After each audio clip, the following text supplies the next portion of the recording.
그분 간증 하나 하고 제가 설교 시작하겠습니다. 이제 그분이 그 서울대 의대를 수석 입학, 수석 졸업, 그런 수재죠, 천재죠. 서울 의대를 수석 입학하고 수석 졸업할 정도였으니까 이분이 미국에 건너갑니다. 그런데 어느 교회에서 초청을 받습니다. 권사님, 우리 교회 오셔서 간증을 좀 해주세요. 그래서 뭐 큰 부담 갖지 않고 이해하고 대답을 했는데, 대답하고 나서 이제 걱정이 되는 겁니다. 가서 무슨 간증할까? 이 간증이라고 하는 게 잘못하면 자기 자랑되고, 잘못하면 하나님 영광을 가리고 자기가 드러나고, 이 간증을 그래서 잘해야 돼요. 그래서 무슨 간증할까 하고 한날 교회 엎드려서 기도하는데, 한국에서 있었던 세 가지 일이 영화 필름처럼 지나가는 거예요. 그 첫 번째가 고등학교 다닐 때 그 어머님이 대전에서 대전고등학교를 나왔는데, 그 어머님이 새벽기도 다녀오시면서 노숙인 할아버지 한 분을 집으로 모시고 와요. 정수야, 내가 물 끓여줄 테니까 할아버지 목욕시켜 드려라 그래요. 그때가 바로 물 끓여서 세수하고 물 끓여서 몸을 씻던 그 어려운 시절 얘기입니다. 그래서 이제 어머니는 물을 끓이고 할아버지 목욕을 시키려고 옷을 벗기는데, 그 냄새 때문에, 막 썩은 냄새 때문에 손으로 옷을 벗길 수가 없더래요. 그래서 막대기를 가지고 할아버지 이렇게 무슨 거적대기 벗기듯이 할아버지 옷을 벗겼어요. 그리고 이제 목욕을 시켰는데, 다시 그 옷을 입히려니까 안 되겠잖아요. 어떻게 그 옷을 또 입혀요? 어머니, 옷을 어떻게 해요? 야, 너 명절날 입으려고 아껴둔 그 옷 내다 입혀드려. 그거 꺼내서 입혀드려. 그 마음이 서운하더래요. 아니, 나도 아까워서 안 입는 옷이고, 나도 명절날 입으려고 아껴두는 옷인데 그거 입히라는 거예요. 서운하지만 어머니 말씀이 하나님 말씀이라고 생각하고 그걸 이제 입혀드려요. 그리고 할아버지 조반 드시고 가셨어요. 그리고 잊어버렸어요. 근데 무슨 간증할까 기도하는데 그 생각이 나는 거예요. 쫙 지나가는 거예요. 또 하나, 대학을 다니면서 알바를 했어요. 그 당시 알바는, 대학생들의 알바는, 유일한 알바는 가정교사입니다. 가정교사도 아무나 하는 게 아니에요. 적어도 스카이 아시죠? SKY. 그럼 무슨 대학인지 아시죠? 그 정도는 돼야 서울대학, 고려대학, 연세대학 그런 그 대학생이어야 그래도 가정교사가 자리가 있을 때입니다. 그 어려울 때. 가정교사 하면서 대학을 다니는데 한날 어머니 생각이 나는 거예요.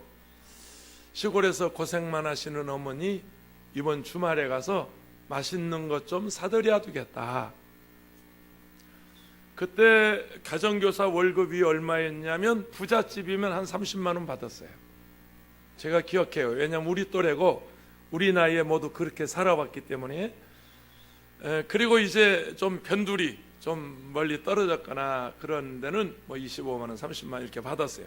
그럼 이제 하숙비 주고, 차비하고 그걸로 학교 다니고 이제 어렵게 살 때인데,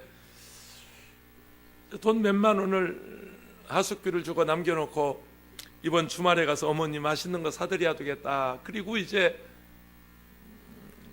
토요일날 오전 수업을 마치고 오후에 집에 내려가는데, 그 버스를 탔는데 앞자리에 남루한 옷차림의 할아버지 한 분이 앉아 계세요.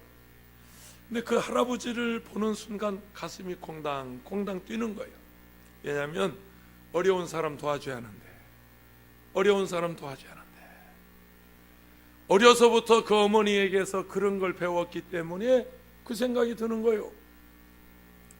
그런데 어떻게 이게 돈 몇 푼이고 어머니 지금 맛있는 거 사드리려고 지금 쓰지도 않고 아껴가지고 지금 고향 내려가는 길인데 어떻게 이걸로. 그래서 그럴 때는 제일 좋은 수가 있어요. 눈 감고 자는 척 하면 돼요. 자는 척 하고, 그래도 막 가슴이 뛰어서 쳐다보면 할아버지가 내리지도 않고 그 자리에 계시고 그냥 앉아 계시고, 할아버지를 보면 가슴이 뛰고 할 수 없이 내리면서 봉투째 꺼내가지고 할아버지 주머니에 콕 찔러주면서 할아버지 쓰세요. 내려버렸어요. 뭐 이 할아버지는 그냥 버스 타고 가다가 뭐 젊은이가 뭘 찔러주면서 그냥 인사하고 꾹뻑하고 내려버리니까 당황했겠죠. 뭐 그러거나 말거나 내렸어요. 집에 갔는데 할 말이 없어요. 너 방학도 아닌데 왜 왔어? 웬일이야? 무슨 일 있어? 아니요, 그냥 왔어요. 차마 어머니한테 그 얘기를 못 하겠더래요. 어머니, 응? 어이구 내 새끼 어서 와. 그래서 어머니는 언제나 그렇게 반겨주죠.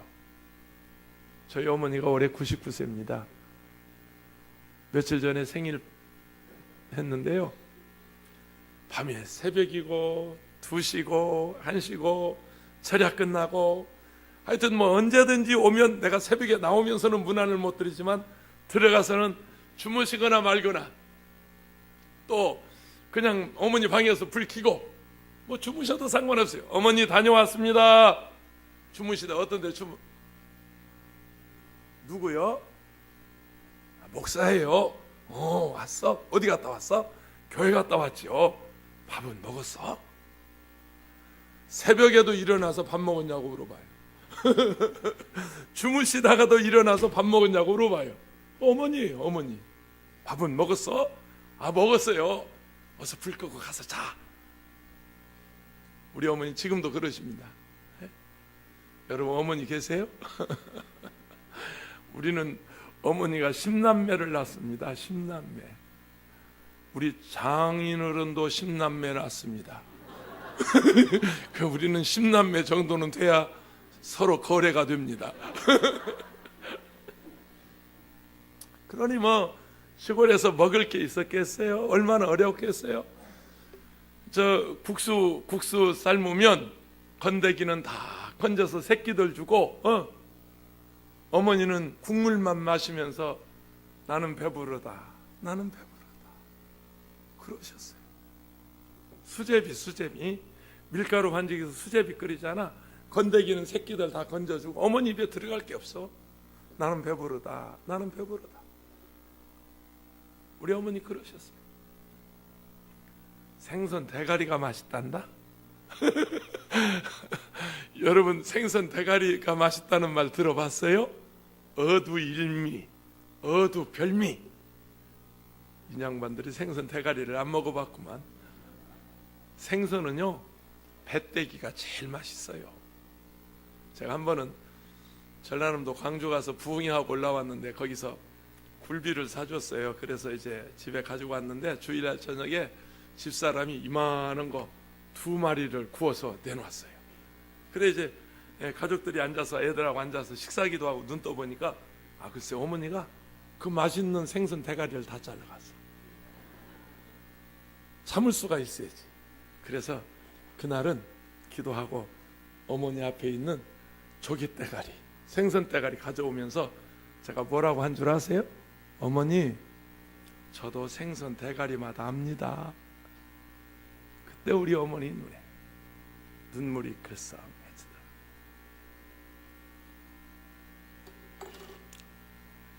왜 어머니들이 그랬을까요? 왜 어두일미 어두진미 생선 대가리 맛있다고 그랬을까요? 새끼들 고기 한 점이라도 더 먹이려고, 식구들 살 한 점이라도 더 먹이려고. 알기나 혀? 양반들이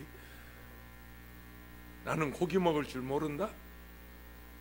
아들놈이 장가 가가지고 며느리가 어머니 생각해서 거기서 우리 어머니 고기 먹을 줄 몰라. 아이고 이런 이놈 이런 놈을 자식이라고 키웠으니 그 어머니 얼마나 기가 막혀. 우리 어머니는 고기 먹을 줄 원래 우리 어머니는 고기 못 먹어. 아이고 저런 그런 어머니. 그날 저녁 어머니가 해준 밥을 먹고 잠을 자고 주일날 교회 가서 예배드리고 올라왔어요. 그리고 잊어버렸어요. 그런데 그 일이 무엇을 간증할까 기도하는데 생각이 나는 거예요. 또 하나, 대학을 졸업하고 대학병원에 레지던트로 있으면서 인턴으로 있으면서 이제 가운을 입고 어느 날 병원 복도를 지나가는데 병원 복도에서 환자하고 병원 직원하고 시비가 붙었어요. 옥신각신해요. 시끌벅적해요. 사람들이 웅성웅성 모였어요. 그래서 무슨 일인가 하고 들여다보니까 이 다리가 퉁퉁 부은 할아버지 한 분이, 고름이 줄줄 나는 할아버지 한 분이 그 아픈 다리를 질질 끌고 와서 병원에 와서 수술해 달라는 거예요. 근데 병원 직원은 당연히 돈부터 가져오라고 그러죠. 여러분, 지금은 의료보험 카드가 있기 때문에 국민 의료보험 카드가 있어서 누구나 병원에 가서 입원하고 수술 치료받을 수 있지만 여러분, 이렇게 된 지가 얼마 되지 않습니다. 국민 의료보험 제도가 없을 때 돈을 가지고 가지 않으면, 보증금을 걸지 않으면 환자를 안 받아줬어요. 그 시절 얘기입니다. 돈 가져오라고, 돈 없다고, 안 된다고, 해달라고 이러면서 시비가 붙었어요.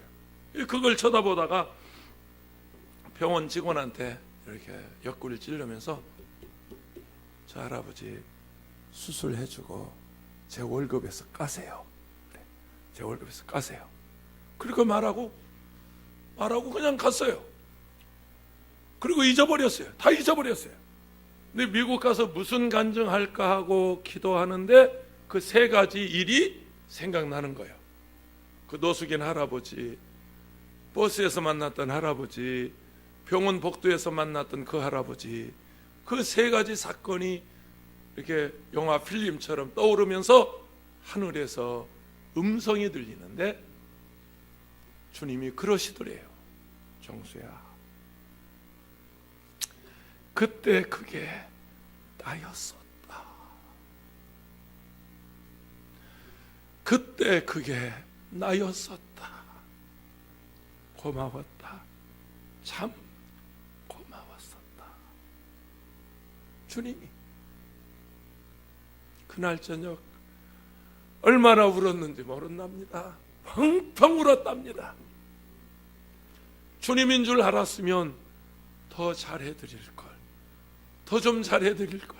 냄새 난다고 막대기 옷 벗겨드린 것이 그렇게 죄송스럽고, 더 도와드리지 못한 게 그렇게 죄송스럽고. 초림 예수는요, 초림 예수는 가난하게 오셨어요. 가난하게 오셨고 약한 자로 오셨어요. 그리고 천한 곳에 오셨어요. 왜 그랬을까요? 초림 예수는 우리를 약한 데서 구원하시려고. 아멘이십니까? 가난한 데서 우리를 구원하시려고. 아멘이십니까? 천한 데서 우리를 구원하시려고. 아멘이십니까? 그래서 지금부터 2000년 전에 오신 예수님은 가난에서, 질병에서, 죄악에서, 천한 곳에서 우리를 뭐 하시려고? 구원하시려고. 아멘. 구원하려고 오셨어요. 그런데 다시 오실 예수님은 초림 예수와는 사뭇 오시는 모습이 달라요. 그게 오늘 본문입니다. 마태복음 25장 31절에 보면 이렇게 말씀합니다. 인자가 자기 영광으로 모든 천사와 함께 올 때에 자기 영광의 보좌에 앉으리니. 이게 예수님 오시는, 다시 오실 예수님의 모습입니다. 인자가, 예수님께서 자기 영광, 그건 하나님의 영광입니다. 예수님은 하나님이십니다. 인형분들 하면 안 오네. 근데 하나 설교가 은혜가 되면 아멘을 못 한디야. 이게 인자가, 예수님께서 자기 영광, 하나님의 영광으로 올 때에, 다시 올 때 그 말이죠. 올 때에 그런데 그냥 오는 것이 아니고 모든 천사와 함께 올 때에. 아멘. 다시 오실 예수님은 초림 예수와는 오시는 모습이 다르다. 하나님의 영광 중에 데살로니가전서 4장에 보면 주님께서 호령과 큰 호령 소리, 주께서 호령과 하나님의 나팔로, 하나님의 나팔, 데살로니가전서 4장에는 하나님의 나팔, 계시록 11장에는 일곱째 나팔, 고린도전서 15장에는 마지막 나팔, 그리고 마태복음 24장에는 큰 나팔, 하나님의 나팔, 일곱째 나팔, 마지막 나팔. 그 나팔 소리가 확 우렁차게 들리는데 그 나팔 소리와 함께 우리 주님이 오신단 말이에요. 근데 외롭게 오시지 않아요. 홀로 오시지 않아요. 모든 천사와 함께 올 때에. 아멘. 다시 말하면 재림하는 예수님은 영광 중에 오세요. 영광 중에. 큰 하나님의 영광 중에. 어느 정도냐? 눈이 부셔서 바라볼 수 없을 만큼. 아멘.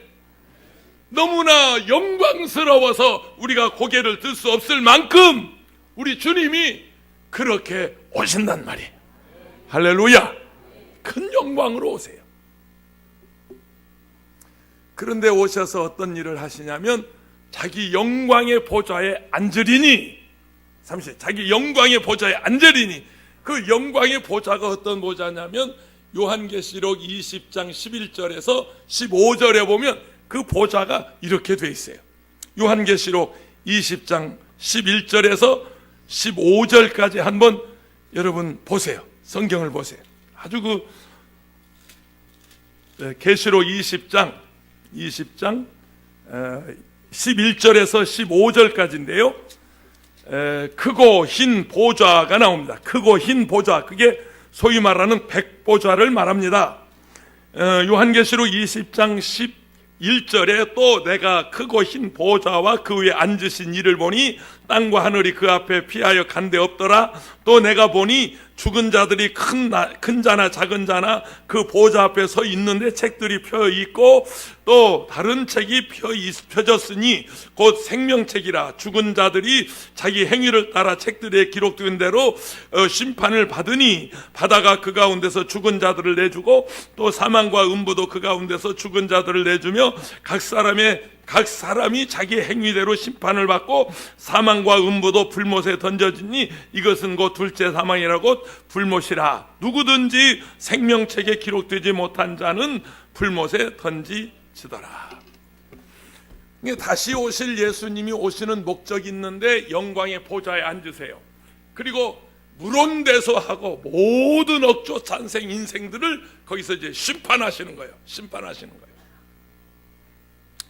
자기 영광의 보좌에 앉으리니, 그 다음에 오늘 본문 32절에 보면 각각 목자가 양과 염소를 분별하는 것 같이 하여 양은 그 오른편에 염소는 왼편에 두리라.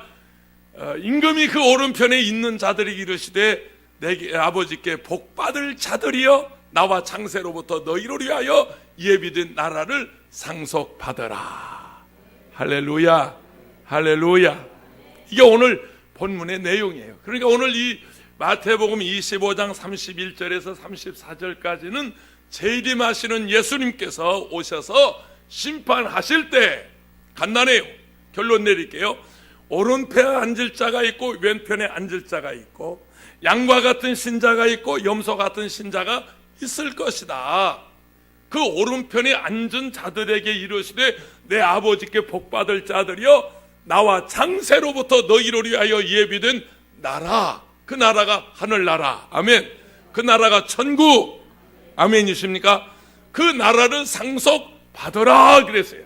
그 나라를, 천국을 상속받을 자가 있고 상속받지 못할 자가 있고 오른편에 앉을 자, 왼편에 앉을 자, 양과 같은 신자, 염소 같은 신자가 있을 것을 오늘 본문에 예수님이 말씀하고 있습니다.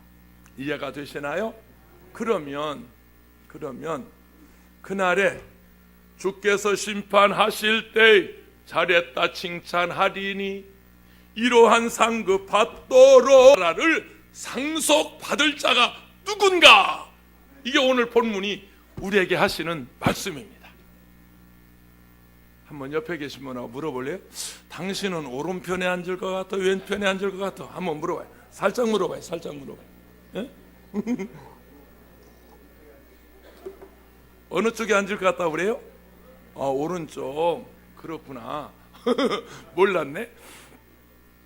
그렇게 물어보지 말고 다시 한번 물어봐요. 당신은 양이여 염소여? 그렇게 한번 물어봐요. 양이여 염소여? 제가요 전 세계를 다 다니면서 다 물어봤어요. 다 물어봤어요. 그런데 절대로 왼편에 앉을 사람이 없어요. 다 오른편에 앉는다고 그래요. 내가 전 세계를 다 물어봤는데, 다니면서 다 물어봤는데 절대로 자기가 염소라고 하는 사람이 없어요. 다 양이래. 다 양이래. 할렐루야. 근데 성경에는 염소가 있고 양이 있고 염소 같은 신자가 있고 이건 여러분 잘 들으세요. 이 불신자를 가르쳐서 하는 말이 아닙니다. 그러니까 염소 같은 신자, 양과 같은 신자, 오른편에 앉을 신자, 왼편에 앉을 신자, 지금 그런 말이거든요. 이 본문이 그런 말씀이에요.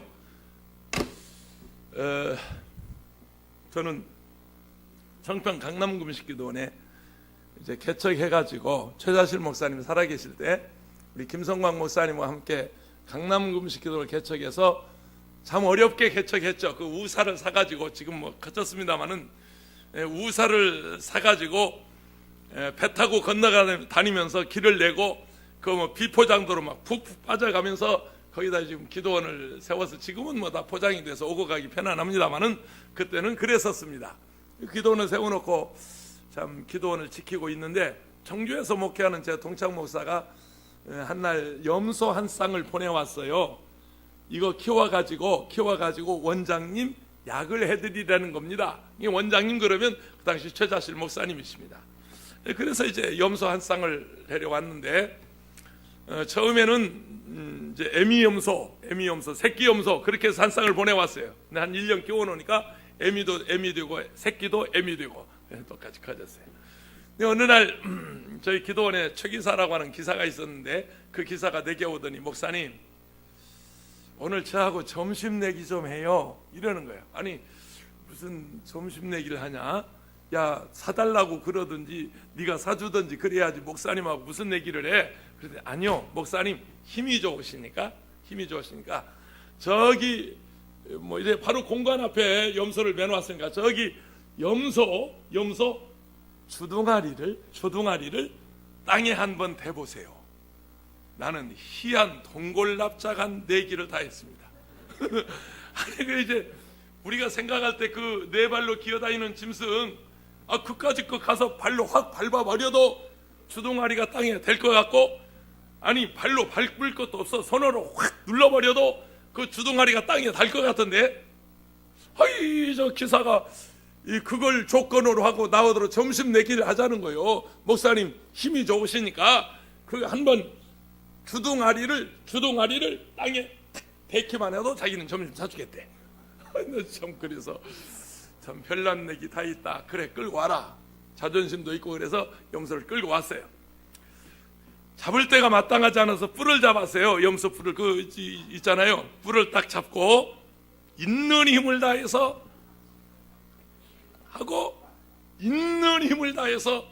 그 염소 대가리를 눌렀어요. 눌렀는데 나는요 염소가요 그렇게 목에 힘이 좋은 줄 몰랐어요. 정말 몰랐어요. 나중에 안 사실입니다만은 염소는요 죽는 한이 있더라도 목을 숙이지 않는데요. 그게 염소의 특징이에요.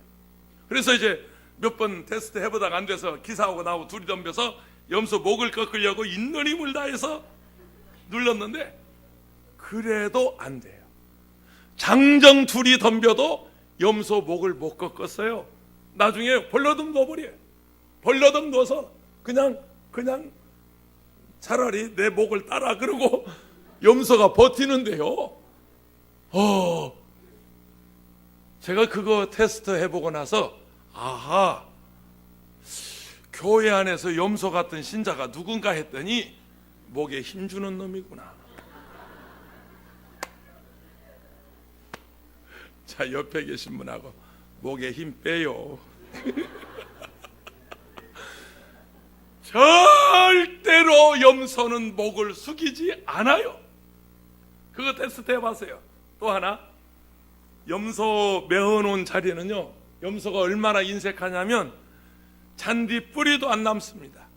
염소 메어놓은 자리는 아주 그냥 싹싹 긁어먹어요. 뭐냐면 남을 배려할 줄 몰라요. 내일을 생각하지 않아요. 자기 배만 부르면 되는 거예요. 자기 먹을 것만 먹으면 되는 거예요. 염소 키워보면서 알았어요.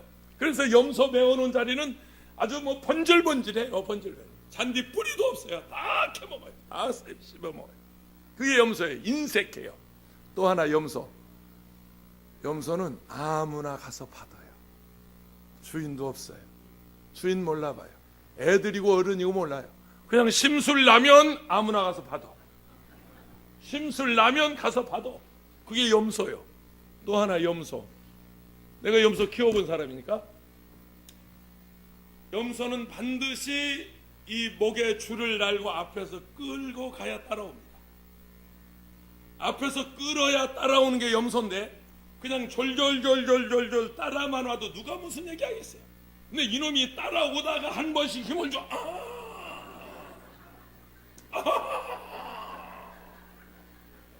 아니, 왜 버텨? 왜 목에 힘 줘? 그게 염소요. 내가 염소 실험해봤어요. 반대로 양은요, 제가 몽골에 가서도 양 잡아먹었고요. 끔찍하죠. 사우디에 가서 부흥하면서도 양 잡아먹었고요. 스페인 바르셀로나에 가서 부흥하면서도 양 잡아먹었어요. 나 양고기 좋아하거든. 그 양고기가 그렇게 나는 좋더라고요. 그 스페인에 가서 통째로 양을 잡아서 스팀을 했는데, 한약재 넣고 스팀을 해. 이건 뭐 기가 막혀요, 맛이. 사우디 리야드에 가서 부흥하면서 그 양을 그렇게 스팀을, 한약재, 그 한약재도 이제 뭐냐면 그 광야에서 자라는 그 뭐 아주 좋은 뭐 그런 약재들을 집어넣어서 그걸 스팀을 해왔는데, 와, 쪄왔는데 그렇게 맛있어요. 몽골에 가서는 그걸 허그라고 그러나요? 흑그라고 그러나, 하여튼 뭐 몽골 말 뭐 있어요. 그 이제 압력밥솥에다가 그걸 쪄놓으니까, 이야, 그 맛이 또 대단해요. 너무너무 좋아요. 근데 양을 키우는 몽골에 가서 들은 얘기입니다. 그 뭐 몽골에 가서 들은 얘기인데, 제가 잡아보진 않았습니다. 그냥 먹기만 했습니다. 그런데 양은요, 이렇게 주인이 목자 끌고 가잖아요. 그래서 이제 목을 그냥 치는 거거든요. 목을 탁 쳐서 양을 잡아요. 그런데 마지막 죽을 때 양의 모습입니다.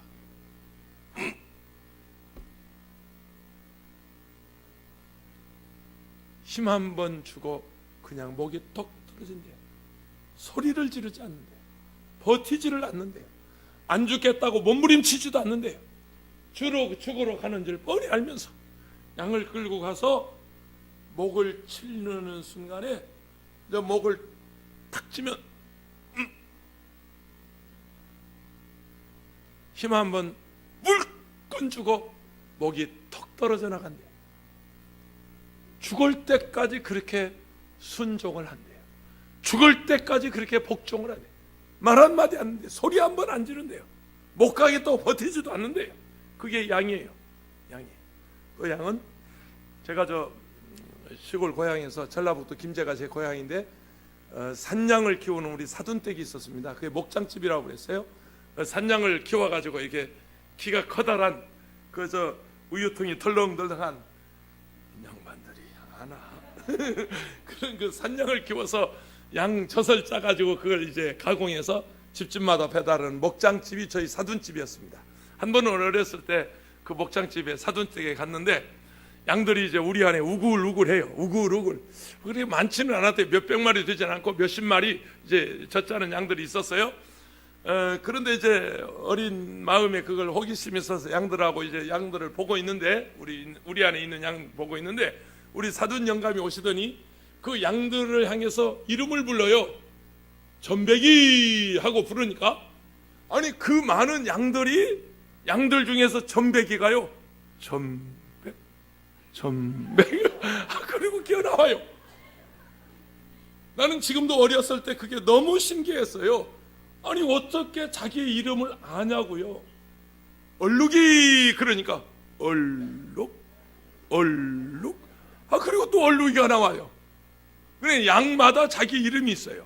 양마다 주인이 알아보는 이름이 있어요. 그리고 양이 자기 이름을 알아요. 나중에 신학을 하고 성경을 공부해 보니까 요한복음 10장에 목자는 자기 양을 알고 양은 목자의 음성을 알고, 제가 그 사돈 영감에 흉내를 내서 제가 해봤다고요. 내 음성도 들을 줄 아는가 하고 들어봤어요. 불러봤어요. 그런데 끔찍도 안 해요. 너는 뭐야? 양들이 그러는 것 같아요. 내 말은 전혀 듣지 않아요. 목자의 음성을 알아들어요. 그게 양이에요. 죽을 때 말이 없고요, 죽는 순간에도 심 한 번 불 끈지고 끝나고요. 그리고 목자를 알아보고요. 또 하나, 양은 이렇게 3m 이상, 5m 하면 저 정도죠. 그 이상 보지 못합니다. 근시 아니에요. 시력이 안 좋아요. 멀리 절대 못 봅니다. 5m 이후에는 양을 분간을 못해요. 그러니까 한 5m까지 앞을 보거든요. 그러니까 언제나 양은 그 앞에 간 양들의 발자국만 따라갑니다. 발자국. 양들은 절대로 고개를 들고 걸지 않습니다. 언제나 양이 이렇게 움직일 때는 앞에 간 양의 발자국만 그대로 따라요. 고개 푹 숙이고 그 발자국만 따라가요. 발자국. 앞에 양이 계곡으로 가면 계곡으로 가고, 물가로 가면 물가로 가고, 비탈로 가면 비탈로 가고, 광야로 가면 광야로 가고, 앞에 있는 선두 양이 가는 그대로 뒤에 따르는 양 무리는 그냥 그 무리를 지어서 500마리고 1000마리고 5000마리고 관계없어요. 그냥 그 길만 따라가요.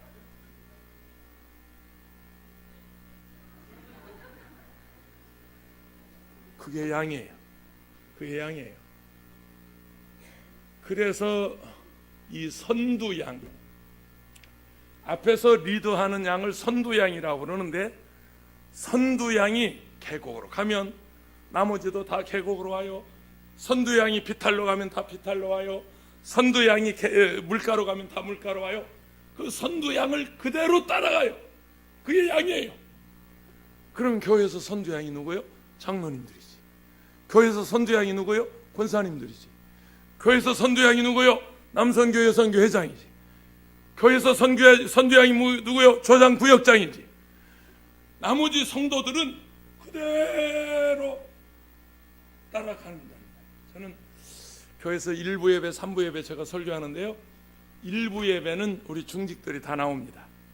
1부 예배는 우리 장로님들, 안수집사님들, 권사님들, 교회 학교 교사들, 그러니까 종일 교회에서 봉사할 여선교회, 남선교회 헌신할 분들, 뭐 차량 운행도 하고요, 식당에서 봉사도 하고요, 그런 분들은 일단 이 1부 예배 나와서 하나님께 예배 드리고 식당에 가서 봉사도 하고 차량 운행도 하고 이제 그렇게 꼭 하게 합니다. 그래서 저는 어느 교회 가나 제가 1부 예배를 중하게 생각해요. 내 본교에서도 1부 예배 계속 설교했잖아요. 요즘 이용훈 목사님은 그거 알아가지고 자기가 해요. 그걸 1부 예배 중요성을 알아가지고 요즘은 담임 목사가 직접 해요. 내가 부목사 할 때는 제가 했어요. 1부 예배가 그렇게 중요해요. 왜냐하면 1부 예배는 선두양이 나온단 말이에요. 교회 리더들이 나온단 말이에요. 교회 중직들이 나온단 말이에요. 3부 예배 나오는 많은 성도들은 그 1부 예배 나와서 은혜 받은 중직들이 가는 대로 해요. 하는 대로 해요. 인도하는 대로 가요. 그래서 교회는 상위 20%, 하위 80%, 이게 80% 20% 그 유명한 경제법칙입니다만은 상위 20%의 그 선두양, 전체 교인 중에서 한 20% 되는 교회 리더들, 지도자들, 중심인물들, 장로님들, 권사님들, 그 20%가 은혜 받으면 은혜 받는 거고요, 그분들이 바로 되면 바로 되는 거고요, 그분들이 바로 가면 바로 가는 거고요, 그분들이 헌신하면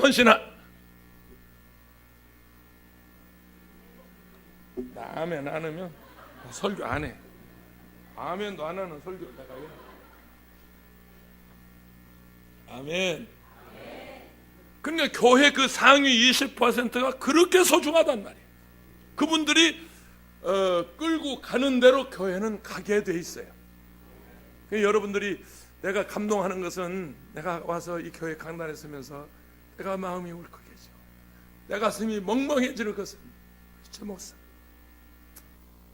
아직 나이도 어리고 목회 경험도 없고 저 사람이 키만 훌쩍 컸지 뭐. 미안해요 담임 목사. 네, 제 마음에 자식 같으니까 제 마음에 목회 경험도 없지, 저 뭐 노련하지도 않은데 벌써 2년 돼 간다네요. 4월에 2년이네요. 제가 지금 문자 넣었어요. 2주년 때는 우리 당회장 이용훈 목사님 오셔서 설교 좀 해달라고. 본인이 어려워서 부탁을 못 하잖아요. 그래서 제가 지금 여기 올라오기 전에 답이 왔는지도 모르겠어요. 제가 문자 넣으면 금방 답이 오게 돼 있어요. 우리 이용훈 목사님이 그거 봐요. 금방 왔잖아요. 잘하셨어요. 최 목사 거는 시간 만들어서 볼게요. 금방 당회장 틀림없이 잘 하셨어요. 최 목사님 거는 시간 만들어 볼게요. 내가 뭐라고 했냐면 최동근 목사님, 최동근 장 이렇게 알아들을 것 같아요. 최화용 목사님 4월이면 2년 되는데요. 4월 중 주일 오후 3시 예배 모시고 싶어 하네요. 잘하고 있는데요. 오셔서 격려해 주세요. 내가 이렇게 문자 넣었거든. 그래서 우리 이용훈 목사님 금방 답이 왔어요. 잘하셨어요. 최 목사 건 시간 만들어 볼게요. 할렐루야. 너무 고맙잖아요. 잘하니까. 근데 우리 최 목사가 잘해서 잘했겠냐고요. 그래서 감동이 드는 거예요. 본인이 하면 얼마나 하겠어요. 본인이 했으면 뭘 얼마나 했겠어요. 우리 장로님들이, 우리 교회 중직들이 우리 최 목사님을 잘 받들어서 이렇게 교회가 평안해지고 든든히 서가고. 할렐루야. 아멘. 그래서 감동하는 거예요. 그래서 은혜가 되는 거예요. 아멘이십니까? 물론 이제 우리 이용훈 목사님 또 내가 구두로 또 보고 하죠. 늘 뭐 요즘 민족 보고마 운동 일도 있고 그리고 교단 일, 뭐 한기총 여러 가지 일로 자주 만나보니까 또 말씀을 드리겠습니다만은 이제 오실 겁니다. 틀림없이 오셔서 우리 최화용 목사님 격려해주고 이 교회 또 축복이고. 할렐루야. 그래도 여의도 순복음교회 당회장님 오셔서 이렇게 한 번씩 축복성이라도 인도하고 그러면 그게 어떤 그 큰 그 영적인 축복이 된단 말이에요. 영적인 축복이 된단 말이에요. 그래서 왜 한 번도 못 모셨냐 그랬더니 사례비가 걱정이 돼서. 야, 그런 법이 어디 있어? 오시면 헌금 더 많이 하고 가. 이 사람이 누가 중간에서 그렇게 얘기를 한 거야. 최 목사님한테 본인이 직접 못하니까 얘기했더니 사례비를 어떻게 하려고 이리 누가 이 겁을 주는 거야 이 세상에. 야, 그런 법이 어디 있어? 우리 목사님이 사례비 때문에 오는 분이냐? 오면 헌금 더 많이 하고 가고 이 교회 오면 더 많이 쏟아놓고 가지. 목사님이 맞아요. 아멘. 아멘. 맞아요. 그 말 맞아요. 제가 모셔봐서 알아요. 제가 함께 사역해봐서 알아요. 오면 걱정 마세요. 아멘. 뭘 걱정해요? 안 해도 됩니다. 박수 한번 쳐요. 맞아요. 박수 한번 쳐요. 할렐루야. 걱정 안 해도 본인이 걱정이 돼가지고 내가 물었다니까 왜 안 모셨냐 그랬더니 누가 그렇게 얘기했다는 거예요. 에이, 그런 말이 어딨냐? 그래서 당장에 내가 문자하는 거 아니에요? 우리 장로님들, 권사님들, 우리 중직들이 잘 해주셔서 교회가 이렇게 잘 가는 거예요. 아멘. 교회는 그런 그 선두 양이 중요해요. 그러니까 양들은, 모든 양들은 하위 80%는 상위 20%를 그냥 따라가게 돼요. 이게 경제 법칙이에요. 정치도 그렇고요, 경제도 그렇고요. 모든 이 세상의 원리가 그렇습니다. 폴 케네디 교수의 유명한 이야기입니다. 예, 경제 법칙이에요. 교회도 그렇습니다. 우리 장로님들, 권사님들, 선두양 되시는 여러분들이 우리 목사님을 잘 이렇게 섬겨서 해가니까 이 교회가 평안해지고 잘 되는 것입니다. 할렐루야. 아멘. 한번 물어봐요. 당신은 양이요, 염소요? 또 한번 물어봐요. 또 한번 물어봐. 아이 참. 절대로 염소라고 안 한다니까. 그런데 재밌는 거 하나 있어요. 그 양들이 있는 우리 안에다가 팔레스타인의 목자들은 일부러 염소를 몇 마리 집어넣는데요. 양들이 우글거리는 양 우리 안에다가 염소를 몇 마리 의도적으로 집어넣어요. 왜 그런 줄 아세요? 이 염소는 남이 잠자는 꼴을 못 봐. 그러니까 지나가다가 잠자는 일 있으면 가서 받아버려. 그리고 이게 수근수근 자기들끼리 뭉쳐 있으면 가서 염소는 가서 받아버려. 헤쳐나버려. 털 많은 짐승이기 때문에 그 더운 지방에서 모여 있으면 병난단 말이에요. 그러니까 목동들은 의도적으로 염소를 집어넣어서 저 뭉쳐 있는 놈이 있으면 헤쳐놓고 나자빠진 놈이 있으면 가서 받아버리고 그렇게 해서 말하자면 양을 건강하게 키운다는 거예요. 교회 안에 더러 우리를 받는 사람도 있어요. 와서 이유 없이 바치는 사람도 있고 받는 사람도 있고 헤쳐놓는 사람도 있고 수군대는 사람도 있고 여기저기서 씹는 사람도 있고. 아니 여러분 교회는 없지만 여의도 가면 있어요. 여의도 가면 있어. 만만한 여의도나 핑계 대야지 내가. 우리 교회도 없어요. 우리 소아교회도. 우리 소학교 있다고 그러려고 그랬더니 우리 안수집사가 저 뒤에 와서 앉아있네. 저 양반 시험 들까봐 내가. 우리 교회도 그런 사람 없어. 그런 사람 없어요. 근데 그래야 양이 건강하게 큰다는 거예요. 아멘이십니까? 그런데 결정적인 날, 마지막 그날, 우리 주님이 오셔서 심판하시는 그날, 영광의 보좌에 앉아서 양과 염소를 구분하고 오른편에 앉을 자와 왼편에 앉을 자를 구분하는 그날에 양은 오른편에 염소는 왼편에 두리라. 그 오른편에 있는 자들에게 이르시되 내 아버지께 복받을 자들이여 나와 창세로부터 너희를 위하여 예비된 나라를 상속하라. 할렐루야. 상속하라. 아멘. 그러면 결론 내릴게요. 이 오른편에 앉을 자가 누구냐, 그리고 양과 같은 신자가 어떤 사람이냐, 이 오늘 본문에 마태복음 25장에 그대로 나와 있어요. 35절부터 그냥 찬찬히 읽어보세요. 설명할 것도 없어요. 설교할 것도 없어요. 마태복음 25장 35절부터 40절까지만 읽죠. 다 읽을 필요는 없고요. 35절부터 읽습니다. 내가 줄일 때 너희가 먹을 것을 주었고 목마를 때 마시게 하였고 나그네 되었을 때 영접하였고 헐벗었을 때와 옷을 입혔고 병들었을 때 돌아보았고 옥에 갇혔을 때 와서 보았느니라. 이에 의인들이 대답하여 이르되 주여 우리가 어느 때 주께서 줄이신 것을 보고 음식을 대접하였으며 목마르신 것을 보고 마시게 하였나이까? 어느 때 나그네 되신 것을 보고 영접하였고 쓰며 어느 때 헐벗으신 것을 옷을 입혔나이까? 어느 때 병드신 것이나 옥에 갇히신 것을 보고 가서 비웠나이까 하리니. 40절 임금이 대답하여 이르시되 내가 진실로 너희에게 이르노니 너희가 여기 내 형제 중에 지극히 작은 자 하나에게 한 것이 곧 내게 한 것이니라 하시고. 그리고 이제 41절부터 왼편에 있는 자들에게 하시는 말씀입니다. 그러니까 왼편에 있는 자들은 거기 그대로 나와 있어요. 41절부터 읽어보세요.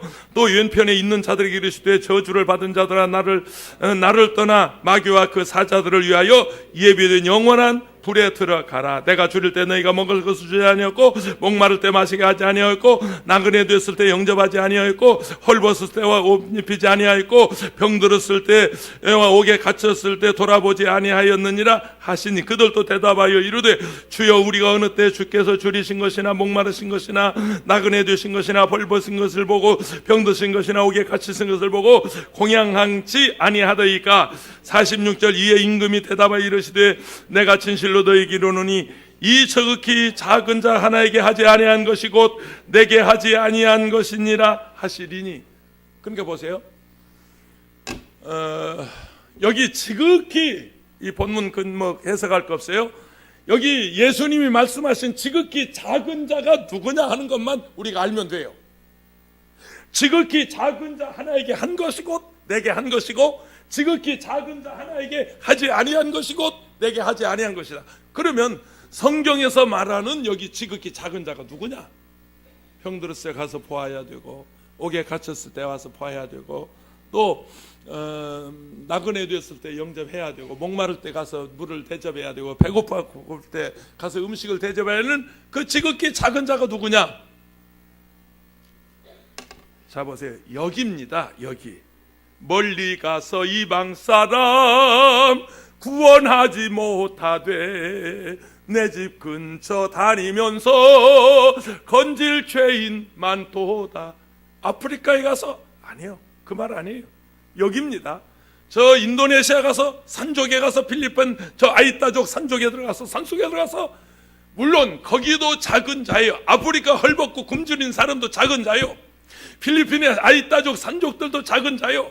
그 가난하고 헐벗은 자도 다 작은 자요. 우리가 돌봐야 되고 우리가 섬겨야 할 대상이지만, 오늘 예수님께서 여기 하시는 말씀은 여기 내 형제 중에, 그 말, 여기 내 형제 중에, 그 말은 이 공동체 안에, 이 월계 공동체를, 월계 순복음 월계 공동체라고 하는 이 공동체 안에 여기 내 형제 중에, 그 말이에요.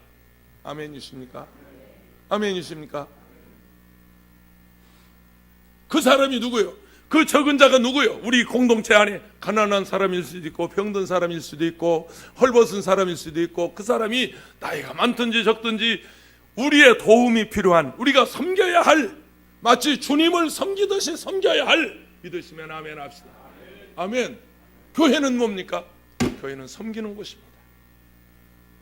인자가 온 것은 섬김을 받으러 온 것이 아니고 도리어 섬기려 하고 자기 목숨을 많은 사람을 위하여 내어주기 위해서다. 이 교회는, 교회 리더십은요, servant leadership. 영어에서 미안합니다만 교회 리더십은 섬김의 리더십입니다. 교회는 섬김입니다. 여러분, 우리가 예배가 뭐예요? worship service. 뭐예요? 섬김이에요. 섬김, 봉사예요. 하나님께 봉사하는 게 예배예요. 하나님을 섬기는 게 예배예요. 아멘이십니까?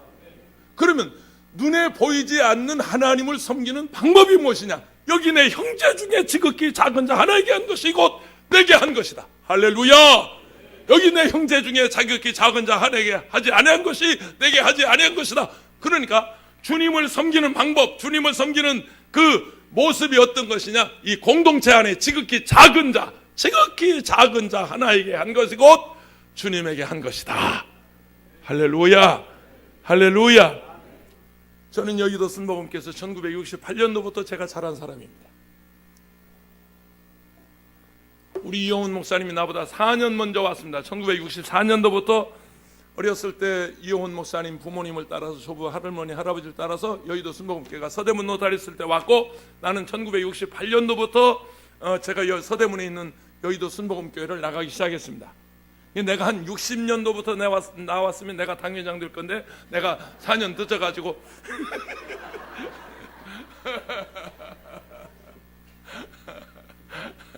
어느 날 부목사 시절에 제가 새벽 설교하면서요, 우리 당회장이 이용훈 목사님이 당회장실에서 모니터 하는지 모니터로 예배드리는지 모르고 제가 그 얘기를 했어요. 우리 당회장 이용훈 목사님은 조상적부터 하나님을 참 섬겨, 뭐 늘 그 간증하잖아요. 우리 증조 할아버지가, 우리 외할아버지가, 우리 할아버지가 제주대, 아직 그 얘기는 내가 다 외워, 남의 간증이지만 하도 많이 들어서 맨날 그 얘기거든.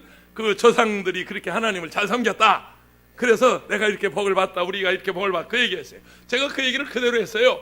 뭐냐면 우리 당회장 이용훈 목사님은 조상적부터 하나님을 잘 섬겨가지고 이 세계 최대 교회 당회장이 되고, 나는 당대의 예수를 믿어서 부목사밖에 안 됐다. 그랬더니 그 설교를 우리 이용훈 목사님이 자기 사무실에 들은 거예요. 그날 점심을 같이 먹게 됐는데, 가면서 점심 먹으러 가면서 내 손을 꼭 잡더니 왜 새벽부터 나를 울렸냐고. 왜 무슨 얘기인가 그랬어요. 난 몰랐어요.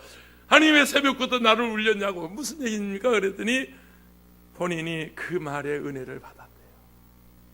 내가 이 세계 최대교회 당회장 된 것은 우리 조상들이 하나님 잘 섬겨서, 김원철 목사님 말대로 그래서 내가 당회장이 됐구나.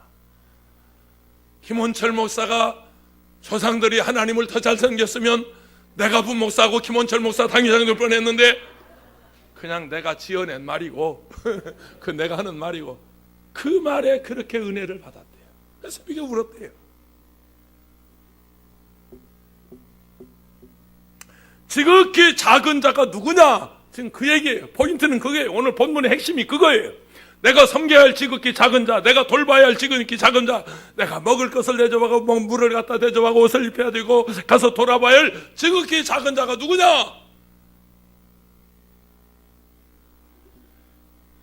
지난 11월 31일 날 우리 원로 목사님 조영기 목사님이 저희 교회를 다녀가셨습니다. 제가 부임해서 첫 번째 성회를 하러 오셨습니다. 미리 이제 우리 장로님들하고 우리 장로회장님하고 총무님하고 우리 장로님들 세 분하고 함께 목사님께 인사 갔습니다. 목사님 저희 교회 오셔서 이렇게 설교하시게 돼서 감사합니다. 미리 인사드리러 왔습니다. 그러면 물어봅시다. 내가 우리 장로님들 모시고 인사 가는데 뭘 가지고 갖고 썼어? 빈손으로 갖고 썼어? 여러분 생각에 그 귀한 우리 원로 목사님 모시려고 인사하러 갔는데 장로님들 장로회장단 모시고 갔는데 내가 빈손으로 갖고 썼어?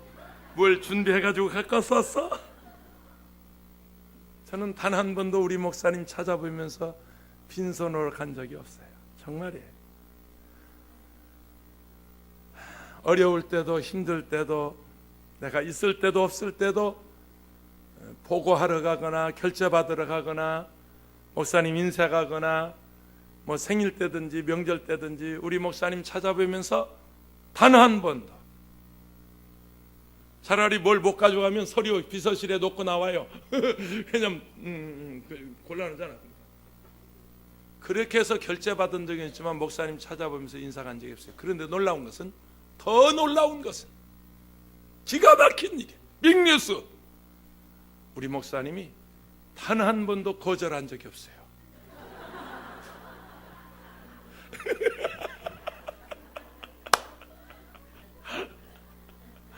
안산에서 그 고생할 때도 목사님 더 많이 선교비 드릴게요.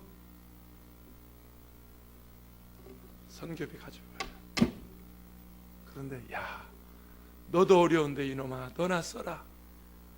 한 번도 그래 본 적이 없으세요. 그래 고맙다 기도하자. 그래 고맙다 기도하자. 언제나 기도해 주시고 언제나 축복해 주시고. 그러면 목사님 뭐 그냥 그러게 마시겠어요? 한 번은 오라고 그래서 갔더니 너희 뭐 건물에 부채가 4억 2천 그렇게 잡혀 있었어요. 있다면서 예, 그거 뭐 은행에서 연장만 하면 돼요. 그랬더니 야, 너 토요일 날 오전 9시까지 와. 왜요? 세우라고 시간 어기지 마. 예, 아무 생각 없이 토요일 날 오전 9시에 들어갔어요. 4억 2천을 이렇게 찾아봤어요. 그때 5만 원권이 안 나올 때였던 것 같습니다. 그거 큰 돈이더라고요. 4억 2천을 싸놓으니까 한 보따리야 그야말로. 현찰로 딱 준비해놨어. 이거 갖다 빚 갚어. 그래요. 아니 목사님, 우리 교회 빚을 왜 목사님이 갚아요? 내가 갚아야지 누가 갚냐? 그러시는 분이 그게 사자지간이에요. 부모 자식 간이에요. 스승과 제자 사이에요. 우리 목사님 그러시는 분이에요.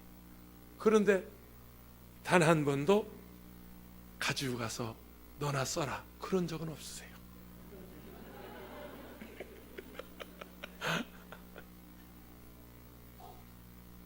제가 무슨 얘기 하려고 그러냐면 우리 원로 목사님한테 이러지 마세요. 가서 김원철 목사가 그랬다고 그러지 마세요. 내가 무슨 얘기 하려고 그러냐면 우리 여의도 순복음교회 조영기 목사님 그러면 정말 국빈 대우 받는 분 아닙니까? 외국에 나가시면 그 나라의 수상이나 대통령이 공항에 나와서 영접한 적이 한두 번이 아니에요. 아프리카 그쪽에 가면 대통령이 차가지고 공항에 나와서 목사님 영접해 가는 국빈 예우를 받는 그런 목사님이세요. 장로가 1600명이에요. 용돈이 없겠어요? 사례비가 없겠어요? 쓰실 화장품이 없겠어요? 양복이 없겠어요? 뭐가 없겠어요? 그런데 뭘 해드려도, 화장품을 사가져와도 예수 고맙다, 양복을 해드린다고 그래도 한 번은 양복쟁이를 데려왔어요. 왜 그걸 데려갔냐면 총장님이 그러시고 사모님이 그러시는데 요즘 목사님 몸이 말라서 어깨가 2인치 줄고 허리가 2인치 줄, 그 말을 제가 들었어요. 얼마나 가슴이 아픈지. 어려울 때 허리가 그렇게 줄어 2인치가 줄었대요. 그 양복이 안 맞는다는 얘기 아니에요. 그래서 양복 좀 사장을 데리고 들어가서 목사님 저 몸 좀 재러 왔어요. 왜? 아니 목사님 양복에, 야, 나 양복 처장이었어. 왜 네가 양복을 해주냐? 그러시지 않아요. 할렐루야. 그래, 그 양복, 아니 양복이 없겠어요? 뭐가 없겠어요? 우리 목사님이 용돈이 없겠어요? 선교비가 없겠어요? 예? 제가 무슨 얘기하려고 그러냐면, 그렇게 큰 목사님도, 그렇게 귀한 목사님도 우리가 섬겨드려야 할 작은 자다. 여기 큰 자가 누가 있어요? 저희 최하영 목사가 키가 크니까 큰 자요? 아니에요. 작은 자예요. 우리 장로님들 연세가 많으니까 큰 자요? 아니요. 작은 자예요. 아멘. 이 교회라고 하는 공동체는 서로 돌봐야 할, 서로 섬겨야 할. 여러분 좀 그래 보세요. 장로님 정말 이번에 수고 많이 하셨어요. 제가 냉면 한 그릇 사드릴게요. 장로님 제가 오늘 점심 살게요. 좀 모시고 가서 대접 좀 하세요. 아니 장로님이, 아니 권사님 뭐 좋아요. 여전히 회장님 아이고 너무너무 이 명절에 애쓰셨어요. 제가 저 짜장면 한 거, 아니 이거 좀 그래 보세요. 여러분 그렇게 해서 싫어할 사람 아무도 없어요. 장로님들 대접에 밥 사준다는데 싫은 사람이 있으면 손 들어봐. 이거 봐, 손 안 들잖아. 절대 안 든다니까. 누구나 다 섬겨야 할, 돌봐야 할, 믿으시면 아멘 합시다. 아멘. 누구 섬기듯 주님 섬기듯, 누구를 대하듯 주님을 대하듯. 믿습니까? 우리는, 교회는 섬기는 공동체입니다. 목회가 섬기는 목회. 우리 최 목사님 장로님들 잘 섬기세요. 잘 섬기세요. 정말. 내가 목회 41년째예요. 내가 목회가 41년째예요. 그러면 당장이 지금 궁금한 게 있지. 너 나이 몇이냐 지금 그거 물어보려고 그러지. 에이, 남의 나이 묻지 마. 어려서부터 저는 목회를 1974년도부터 제가 부흥회를 다니기 시작한 사람입니다. 신학교 들어가기 전부터 내가 부흥회를 다니기 시작한 사람입니다. 정인찬 박사가 증인입니다. 20대 초반부터 저는 부흥회를 다니고 목회를 한 사람입니다. 제가 목회해 보니까 저 교인 귀하게 여기고, 아멘. 목회가 다른 거 아니에요. 오늘 설교하면서도 우리 교회에서도 그 얘기했는데, 거기 은퇴하신 목사님 두 분이 오셔서 너무 은혜 받았다고 좋아하시면서 가셨어요. 목회가 뭐냐? 목회가 뭐냐? 사람 귀하게 여기고 사람을 세워서 사람이 일하게 하는 것. 아멘. 그게 뭐냐? 섬김이에요. 섬김이에요. 그래서 하늘처럼 받들어 섬기는 거예요. 목회뿐만 아니에요. 정치도 마찬가지예요. 군림하려고 하면 안 돼요. 대통령이 군림하려고 하다가 저망신 당하는 거 아니에요? 장관이 뭐예요? 국무총리가 뭐예요? 서울시장이 뭐예요? 서울시민을 섬기는 게 서울시장이에요. 백성을 섬기는 게 대통령이에요. 그걸 못해서 저렇게 말하자면 어려움을 당하는 거예요. 목회뿐만 아니에요. 그저 사람 귀하게 여기고, 사람 위에 사람 없고요, 사람 아래 사람 없어요. 세상에 가장 귀한 건 사람이에요. 우리 예수님께서 여러분 한 사람 한 사람을 세상을 다 주고도 바꿀 수 없는, 천하를 주고도 바꿀 수 없는 그런 귀한 존재로 하나님이 여러분을 인정하신단 말이에요. 더 이상 무슨 얘기하겠어요? 세상을 다 주고도 우리 주님이 나를 바꿀 수 없다는데, 나를 위해서 십자가에서 죽으셨는데, 그분이 고통을 당하셨는데 그 이상 무슨 얘기가 필요하겠어요? 목회는 그런 것입니다. 교회는 그런 것입니다. 할렐루야. 그런 자들이 오른편에 앉을 자들입니다. 그런 자들이 양과 같은 신자입니다. 기도하십시다. 하나님 고맙고 감사합니다. 주님을 사랑하는 성도들,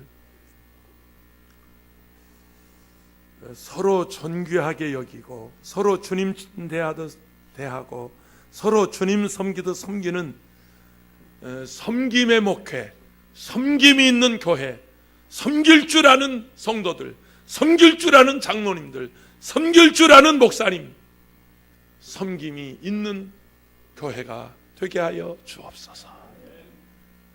예수님의 이름으로 간절히 기도합니다. 우리 말씀을 기억하시면서